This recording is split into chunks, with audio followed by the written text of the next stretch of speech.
नमस्कार, मी राहुल कुलकर्णी. जरी mister Trump यांनी 2 ते 3 आठवड्यामध्ये हे युद्ध संपेल असं म्हटलं असलं आणि व्हाईट हाऊसच्या प्रवक्त्यांनी दिलेलं स्टेटमेंट मी आत्ता वाचलं, ते स्टेटमेंट असं सूचित करत आहे की मिस्टर ट्रम्प हे आज तिथल्या राष्ट्राला म्हणजे अर्थातच अमेरिकेला उद्देशून काही भाष्य करणार आहेत. त्यामुळं याची शक्यता अशी वर्तवली जाते आहे की आमचे जे काही हेतू होते, खास करून रिजिम चेंजबद्दल, नेतृत्व बदलाबद्दल, आता अमेरिकेचं म्हणणं असं आहे की आम्ही असं थेटपणे म्हटलं नव्हतं की नेतृत्व बदल होईल, पण आम्हाला इराणकडं आण्विक क्षमता नको होती आणि काल दिलेल्या वेगळ्या माध्यमाच्या मुलाखतीमध्ये इराणना ती परमाणु क्षमता मिळवण्यापासून आम्ही रोखलं, असं मिस्टर ट्रम्प म्हणाले.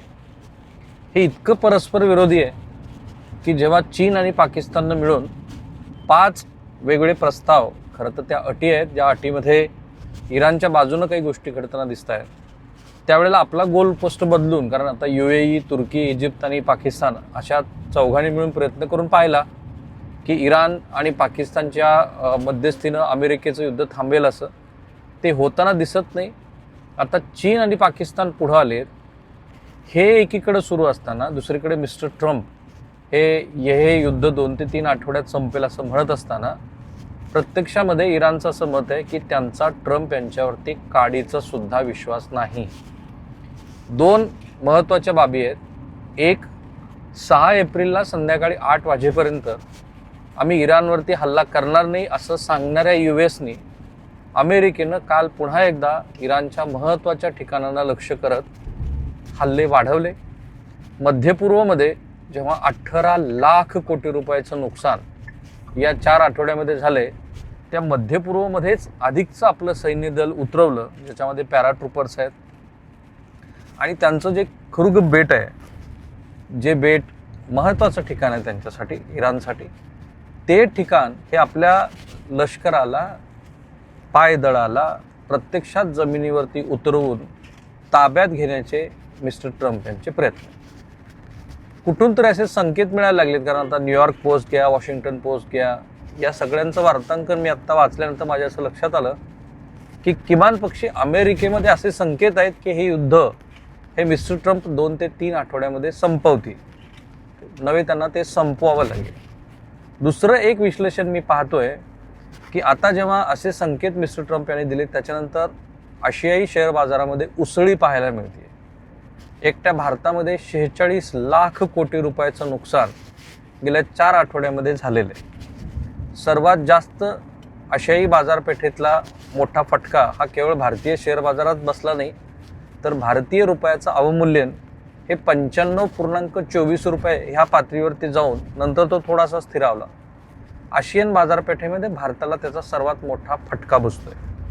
आणि म्हणून एक शक्यता अशी वर्तवली जाते की अधूनमधून असे स्टेटमेंट करायचे, जसं की 6 एप्रिल 2026 पर्यंत संध्याकाळी 8 वाजेपर्यंत आम्ही हल्ला करणार नाही असं म्हटल्यानंतर आंतरराष्ट्रीय बाजारपेठेमध्ये किमान 1 ते 2 दिवसासाठी क्रूड ऑइलचे दर स्थिरावले होते. आज पुन्हा मिस्टर ट्रम्प यांनी तसं सुचोवाच केल्यानंतर आशियाई बाजारपेठेमध्ये उसळी पाहायला मिळते.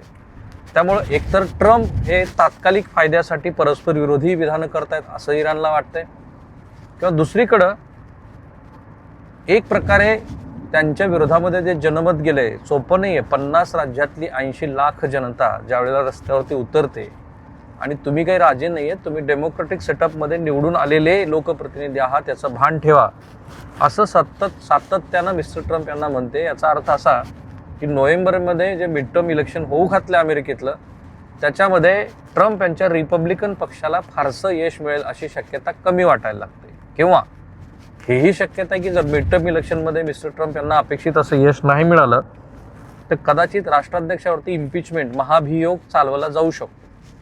या सगळ्या संदर्भामध्ये आधी जनमत बनवा आणि मग आम्हीच जिंकलो असं म्हणत हे युद्ध जिंकल्याचे डिंडोरे पेटा, अशी शक्यता मला वेगवेगळ्या आंतरराष्ट्रीय विश्लेषकाच्या विश्लेषणातनं कळते. पण आत्ता मला जर विचाराल की 4 आठवड्यामध्ये कोण जिंकत आहे, माझ्या मते ह्या टप्प्यावरती हे युद्ध इराण जिंकत आहे. एक्झॅजरेशन वाटेल, कारण हे खरं आहे की आम्ही इराणला स्टोन एजपर्यंत नेऊन सोडू, म्हणजे जसं आपल्याकडचं मनुष्य अगदीच बाल्यावस्थेत होता प्रगतीच्या, त्या टप्प्यावरती आम्ही इराणला नेऊन सोडू असं जे अमेरिकेचे अध्यक्ष म्हणतात ते तेवढी क्षमता निश्चितपणे अमेरिकेमध्ये आहे. त्यांचे स्टेल्थ बॉम्ब घ्या किंवा वेगळ्या पद्धतीची कॅपॅसिटी बघा, तर ते अक्षरशः इराणला बेचिराख करू शकतात. एवढी क्षमता इराणच्या विरोधामध्ये अमेरिकेकडे निश्चित आहे. ते तशा पद्धतीनं युद्ध करूही शकतात आणि संपूर्ण इराणचा नायनाट करू शकतात. एवढ्या ताकदीचं अमेरिकेचं लष्करी बळ आहे. त्यांच्या जोडीला अत्यंत सॉफिस्टिकेटेड पद्धतीनं संरक्षण व्यवस्था तयार करणारा आणि जगभरातल्या भारतासारख्या मित्र राष्ट्रासह वेगवेगळ्या राष्ट्रांना पुरवठा करणारा इस्रायल त्यांच्याबरोबर आहे. हे आहे असं असून सुद्धा ह्या टप्प्यावरती दोनच राष्ट्राकडं मला ह्या युद्धासंदर्भामध्ये काहीतरी रणनीती होती असं दिसतंय. एक राष्ट्र आहे इराण आणि दुसरं आहे इस्रायल. इस्रायलची ह्या युद्धातली रणनीती फार स्पष्ट आहे. त्यांना इराणचं जेवढं म्हणून नेतृत्व संपवता येईल तेवढं संपवायचं होतं. त्यांनी ते संपवलं. इराणचा जो आण्विक कार्यक्रम ज्या ठिकाणी सुरू होता, ज्याच्यामध्ये कथितपणे जड पाणी बनवण्याचे प्रयत्न सुरू होते, ती ठिकाणं लक्ष करत ती ध्वस्त करून टाकली. इराणनं अत्यंत खुबीनं पहिल्या टप्प्यामध्ये जर तुम्ही त्याचं नीट विश्लेषण केलं, ते मला आता लक्षात येतं आहे मिडल ईस्टमधल्या अनेक मंडळींशी बोलल्यानंतर, की त्यांच्याकडची जी सॉफिस्टिकेटेड वेपन्स आणि बॅलिस्टिक मिसाईल्स आहेत ती खरी तर अजून वापरलेलीच नाही आहेत. जी काही वापरली गेली आहे ती शत्रू राष्ट्राची जी सर्व्हिलन्स सिस्टम आहे. ऑपरेशन सिंदूरमध्ये पहिल्या दिवशी ते घडलं होतं बघा, आणि ते मी सांगितलं तिथे श्रीनगरच्या व्हॅलीमध्ये उभा राहून, की पहिल्या दिवशी जेव्हा पाकिस्ताननं आपल्यावरती ड्रोन हल्ला केला तेव्हा हेतू हाच होता की आपला सुपर एस जो आहे, जे रशियानं पुरवलेली आपले तंत्रज्ञान आहे रडारचं, कारण एकदा का रडार तुम्ही ऑन केला की त्यातनं रेडिएशन बाहेर यायला लागतात, आणि म्हणून ते रेडिएशन एकदा बाहेर आले की लक्षात येतं शत्रूला की काहीतरी तिथं आहे, मग ते त्याला लक्ष करून हल्ला करतं. इराणनं ह्या युद्धामध्ये अत्यंत हुशारीनं पहिल्या टप्प्यामध्ये तेवढीच शस्त्रसामग्री वापरली की ज्या शस्त्रसामुग्रीमुळं ही जी त्यांची सर्व्हिलन्स सिस्टम आहे त्याची संख्या तरी कमी होईल किंवा ती कुठं आहेत ते तरी कळेल. एक उदाहरण तुम्हाला सांगतो. इस्रायलचं जे अणुनिर्मितीचं केंद्र आहे त्याच्या आजूबाजूच्या शहरावरती इराणनं हल्ला चढवला. हा संकेत होता इस्रायल आणि अमेरिकेसाठी की आमच्याकडं अजून याच्यापेक्षा खूप चांगल्या ताकदीची लष्करी सामर्थ्य साधनं आहेत. आणखीन एक उदाहरण, इंडियन पॅसिफिकमध्ये 3800 ते 4000 किलोमीटर अंतरावरती मारा करून अमेरिकेच्या लष्करी ठिकाणाला त्यांनी संदेश दिला की आम्ही तुमचं हे जे लष्करी ठिकाण आहे इंडियन पॅसिफिकमधलं त्याच्यावरती हल्ला करू शकतो 3800 ते 4000 किलोमीटर अंतरावरती जाऊन. अजूनही माझ्या मते इराणनं त्यांच्याकडची जी सॉफिस्टिकेटेड वेपन्स आहेत ती वापरलेली नाहीत. म्हणजे रणनीतीमध्ये की पहिल्या टप्प्यात त्यांना कल्पना होती. मी आयतुल्ला अली खामेनी यांच्याबद्दल तर मी हे सांगू शकतो, ही वॉज वेल अवेअर की आपल्याला अशा पद्धतीने अमेरिका टार्गेट करू शकते.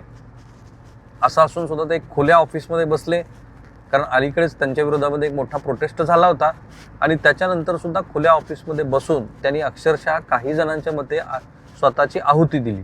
कारण एक तर सॅक्रिफाईस वयाचा 80 वर्ष वगैरे, त्याच्यातनं हे युद्ध हे अत्यंत डिक्टेटरशिप असलेल्या राजवटीसाठी, हुकुमशाही राजवटीसाठी पूरक ठरलं. काल ज्या पद्धतीनं तेहरानमधले मार्च निघाले, तिथल्या राजवटीला वाढता पाठिंबा दिसतोय, हजारोच्या संख्येनं लोक रस्त्यावरती आलेत. जे आयातुल्ला अली खामेनी हे जिवंत असते तर त्यांना जमलं नसतं, हे त्यांच्या मृत्यूनंतर शक्य झालं आहे. म्हणजेच काय, तर युद्ध कसं लढायचं, कुठल्या टप्प्यावरती कशा पातळीवरती अमेरिकेला प्रत्युत्तर द्यायचं, आणि कुठल्या टप्प्यावरती अमेरिकेच्या कोणत्याच अटी मान्य करायच्या नाहीत, हे इराणला बरोबर माहिती आहे. आणि त्या कॉन्टेक्स्टमध्ये हे युद्ध हे इराण जिंकताना दिसतंय. आपलं पूर्ण लक्ष असेल अमेरिकेचे राष्ट्राध्यक्ष मिस्टर ट्रम्प हे त्यांच्या राष्ट्राला उद्देशून काय भाषा वापरतात. तुर्तास एक चांगले संकेत म्हणूया, जर ते त्यांच्या शब्दावर होते टिकून राहिले मिस्टर ट्रम्प, ज्याची शक्यता खुद्द मिस्टर ट्रम्प यांच्या सहकार्यानं तरी आहे की नाही रिली डाऊट, तर ते जर टिकून राहिले तर मग हे युद्ध येत्या 2 ते 3 आठवड्यामध्ये संपेल असं आपण म्हणू शकतो. थांबूया आपण.